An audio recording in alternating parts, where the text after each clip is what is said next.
எல்லாருக்கும் வணக்கங்க. பொதுவாக இந்த முந்திரி சீசன் பார்த்தீங்கன்னா ஏப்ரல் மே, அதாவது சம்மர் சீசனில் தாங்க வரும். ஆனால் இப்போ மழை சீசன்லாம் வந்திருக்கு. அதாவது நிறைய கொட்டைகள்லாம் வராது, அங்கங்கே ஒரு மரத்தில் 1-2 வரும், அப்படி தான். ஆனால் இந்த மரத்தில் பார்த்தீங்கன்னா கிட்டத்தட்ட 1 கிலோ 2 கிலோவுக்கு மேலே வந்திருக்குங்க. இது உண்மையில ஒரு சந்தோஷமான ஒரு விஷயம் தாங்க. இந்த சீசனில் முந்திரி கொட்டை காய்ச்சா அது பேர் வந்து கார் கொட்டைன்னு சொல்லுவாங்க. அந்த கார் கொட்டை அப்படின்னா என்னென்னா, மழை பெஞ்சிக்கிட்டே இருக்கும்போது வர்றதால அந்த கொட்டைகள்லாம் பார்த்தீங்கன்னா கருப்பு புள்ளிகள் அடித்து போயிருக்குங்க. அதனால் இது வந்து நல்ல ரேட்டு போகாது. அப்போ இது எதுக்கு தான் பயன்படுத்துன்னு பார்த்தீங்கன்னா, நாங்கள் வீட்டுக்கு பயன்படுத்திப்போம்.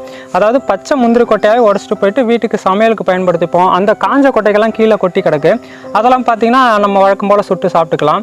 கொட்டைகள் புள்ளி புள்ளியாக இருக்கிறதால பருப்பு வந்து கெட்டு போயிருமோ அப்படிலாம் கிடையாதுங்க. பருப்பு எப்போதும் போல் சுத்தமாக இருக்கும்.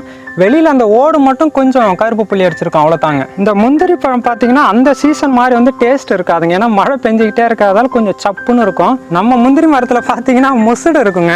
முக்கியமான காரணம் என்னென்னு பார்த்தீங்கன்னா, நாங்கள் மருந்துகள் வந்து அடிக்கிறதில்ல மரத்துக்கு. கிட்டத்தட்ட கோழி பண்ண ஆரம்பித்து 10 வருஷமாக பார்த்தீங்கன்னா மருந்துகள் அடிக்கிறதில்ல. இந்த முசுடுகள் தான் எங்களுக்கு வந்து பாதுகாப்புங்க. அதாவது இதில் வரக்கூடிய தீமை செய்யக்கூடிய பூச்சி எல்லாமே இந்த முசுடுகள் வந்து சாப்பிட்ரும்.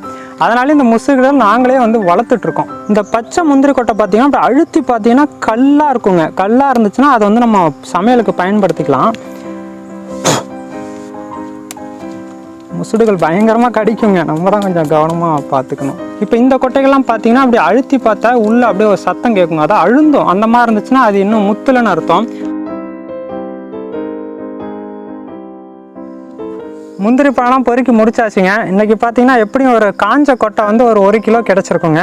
பச்சை முந்திரி கொட்டை வந்து பார்த்தீங்கன்னா ஒரு 1.5 கிலோ வரைக்கும் வந்திருக்குங்க. பச்சை முந்திரி கொட்டையை வாழ்க்கையில் ஒரு தடவையாக சாப்பிட்டு பாருங்கள், அந்தளவு நல்லாயிருக்கும். நீங்கள் காஞ்ச முந்திரி பருப்புக்கும் பச்சை முந்திரி பருப்புக்கும் நிறைய வித்தியாசம் இருக்குங்க. நன்றிங்க, அடுத்த வீடியோவில் சந்திக்கலாம்.